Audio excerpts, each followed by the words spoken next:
everyone, Mac is back, and today I'm going to start a series of videos involving the commanders that we have in the game, all the ones that have been released so far. I'm going to go over 5 specific things about each commander, how good they are with rebel leaders, how well they can be used in your army for PvP, their awakening and whether you should awaken them, how far to awaken them, the training grounds and how useful they can be or how useless they are, depending on the commander, of course.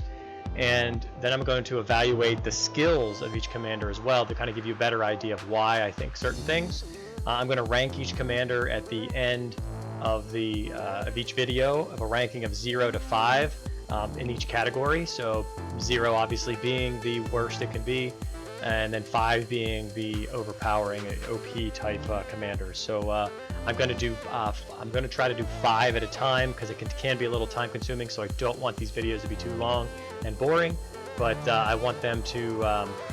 If you have any thoughts on or questions on commanders, that you can just refer to these videos, because I will post in the comments or in the heading the title of all the commanders that I'll be doing, because I'm not going to do these commanders based on cavalry, infantry, or alphabetical order or anything. I'm just going to go through the way my commanders are set up right now and just kind of go from there. So let's get to it.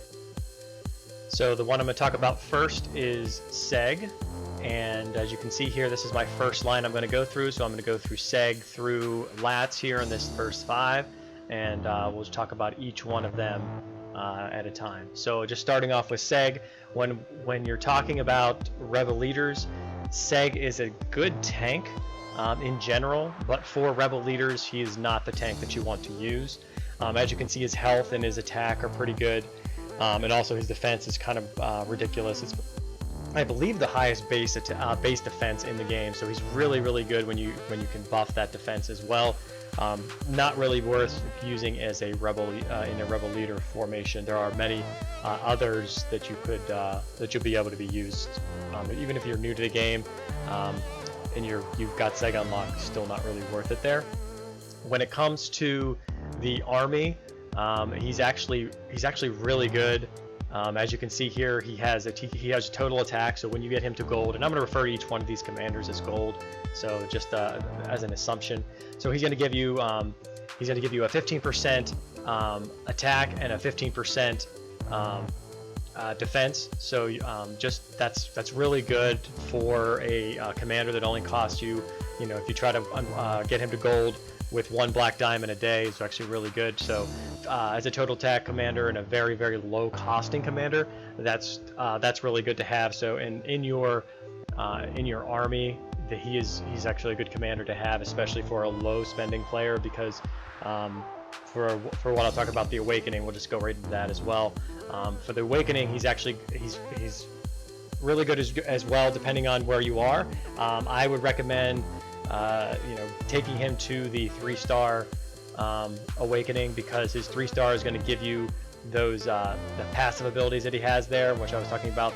So he goes from 15 to 24%, 15 to 24% of the total attack and total defense, which is good. And then once you have him awakened, his hidden abilities, once you have those to 3 stars, you're getting 19% more defense, you're getting more health, you're getting more attack. And the training speed is just a bonus of what you're getting on top of that as well, which are all passive skills, so these are already added into him as well. So you're looking at a very nice total attack, health, and defense for this commander, who is very cheap to get awakened and or to get to gold, and then to awaken he's not that bad either. So that's something that you want to do. His ability though is 13% boost for the first 10 seconds of battle. Well, the very beginning of the battle is not really there's not much attacking going on. The first few seconds, like 5 seconds. So this ability works for maybe 5 seconds. It's not good at all. I would not recommend getting him to the 4-star ability. If you're planning to use him as a permanent fixture in your lineups, I could see him wanting to get to 4 stars, but in general, that's not something that I would look into for sure. And something else I wanted to mention is in the tavern, because you also want to, excuse me, you want to look at that as well. And we'll go there real quick. And here we are in the tavern. You can see his combat rate is actually 5 before he gets awakened to his 2 stars. So this makes it very, very a must, basically, to get him to 2 stars in the awakening, because you're going to get leadership and combat rate, and these are the 2 that are most sought after for sure. So make sure you do that, because you're definitely going to want to upgrade him as high as you possibly can to increase your stats. And the last 2 go hand in hand, and that's going to be his training ground and his skills evaluation. So his training ground he's actually really, really good in the training ground. And the reason he is because he has such high health, high defense, and is actually, when you get him awake, and you can see he's at 7,000 attacks. So he does really, really well there. Plus he does a 3-second stun with a little bit of damage, 9,000 damage, which is nothing to shake a stick at. But a 3-second stun is actually really good. Plus it adds more defense, almost 1,000 more defense. And now we're talking over 13,000 defense. And then a couple other skills here. So Giant takes away to front, and incoming attacks have a 30% chance of restoring health. So he actually is a self-healer as well on top of that, where he can stay alive even longer. And you can see his rating is 196,000, which that's pretty OP as well. And then his very final skill here is attacks have 15% chance of dealing additional 1,000 damage. And an extra, that's a passive stun. So he can stun you for 3 seconds. He has a passive stun as well, and then he can self-heal plus more defense. So that is almost like the perfect tank that you want in the training grounds. So these skills are actually work very well for what he has. So definitely get him upgraded, get his equipment to full full power, and you'll really, really like him. The next commander we're going to go into is Gorell, and very quickly, Gorell on Rebel Leaders is very similar, almost the same as Seg, in the sense that you're not going to want to use him. He's one of those commanders that has higher health, higher defense. He is that tank. However, for a Rebel Leader, you're only going to use him if you're very, very early in the game. Once you get later in the later aspects of the game, you're not going to want to use them at all. When it comes to fighting with PvP, you're going to have him. There's going to be a 30% spear attack, 30% spear defense initially before he is awakened, and that's actually pretty good for a spear frontline or backline, because you're getting 30% attack, which is the main skill and stat in the game that you're going to want. So I would suggest obviously you're going to get him gold pretty early in the game as well. So he'd be worth it to have him in pretty much a lot of your formation, any formation you have spear in. So it'll work for you. And as for awakening, he's actually pretty good when it comes to spear again, because his hidden abilities are still going to be that spear, defense, health, and attack.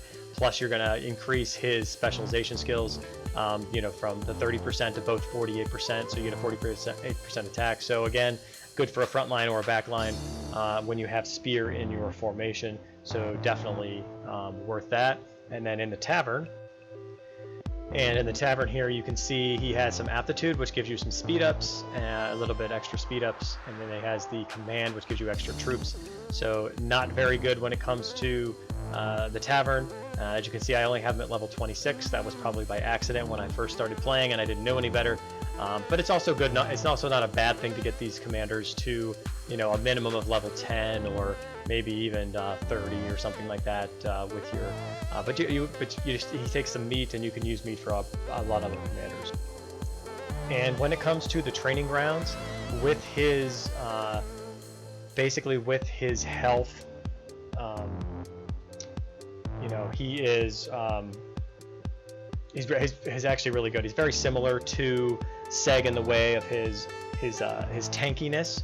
So he is the 63,000 health compared to Seg, which was like 72,000. So he's actually really, really good. His defense is super high. He has that attack as well. And then you can see here he does 8,000 damage to enemies and stuns them for 3 seconds. They're almost identical to what Seg does. The thing is, he does his it's a range stun, so he does it straight through. He can do 2 of them. Seg on the other hand kind of has a fan, which sometimes doesn't get all of them if they're not close together. But the thing about Gorell that I like is when you're in the training grounds, he gets his ability, gets this shattering claw off very quickly at the beginning of the battle. So if you need to stun somebody to stop them from attacking or from using their ability, this is definitely what you're going to want. And looking over his special skills here, is that when killed, he deals damage to all opponents and reduces their accuracy by 78% or 78 for 5 seconds. So that's pretty good, doing a total of, if they have all their commanders still alive, then you're going to do about 20,000 damage total. Plus, they're going to reduce their accuracy by 78, which means it'd be more difficult to hit your, hit your commanders when they're fighting. Enters a battle, he adds about 3,000 to defense and 20% control resilience for the allies for all allies 15 seconds. So that's really good. He's buffing all your, it's a passive buff to all your commanders, and then 260 to command, which is going to help him more in defense as well. So overall, when it comes to the training grounds, he's actually very good for a tank, especially for a spear tank, probably one of the best. And for his skills, just in general, they're actually really good too. They're nice passive buffs here. Segs are probably a little bit better, I would think, but they're still not bad. You can't say there's a lot worse commanders in this game. So, and next we're going to move to Leila. So looking at when it comes to rebel leaders with her, again, she's actually an attack and a defense.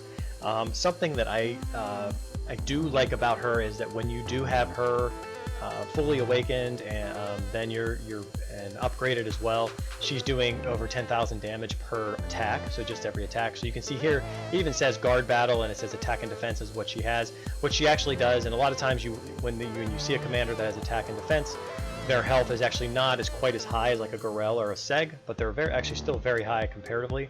And the same thing with the defense or but they have a little bit more attack. So she's actually really good in a lot of aspects of this game. However, rebel leaders is really not one of them. You can use her against an infantry because she counters them. So that would be one aspect that I would maybe try her if you have her awakened and to 4 stars, where she's doing this kind of massive damage. When it comes to in the army, she has, so far, especially for the medium spenders, probably the best skill in the game. And that's this one here, where your female commanders use their active skills, and they give a 30% chance of being used 2 times, a 10% chance of 3 times, and a 3% chance of 4 times. I tend to see more of the 2 times, and I don't think I've in any battle that I've had, and I've only had her 4 stars recently. So I've never seen the 3 times or the 4 times, but the chance is there, and to have those RNG type abilities like she does, I think it's very, very good. So just something to consider when you're trying to make your formations. And that just leads into the awakening itself, because her awakening is definitely going to be when I rank these 5, she's going to be 5 out of 5 because of what she has there. So it's really, really good. And then if we go into the and looking at her, when you have her awakened, you're going to be a cav defense, a cav health, and a total attack. So if you have a cav front, if you're going a solo cav march or even a cav imp or cav spear, she's good because she's buffing that front line plus giving you the total attack. So very, very good. But let's check out the tavern. And in the tavern, she has the combat rate is exactly what you want. It'll be 3 stars, and once you get her to, or it's 3 stars in here, but once you get her to 3 stars, you'll actually be able to get this to 4 stars, and you'll increase that, and a little bit of the command as well, which doesn't hurt. She does take desserts, which are highly sought after. There are a lot of these commanders that you want to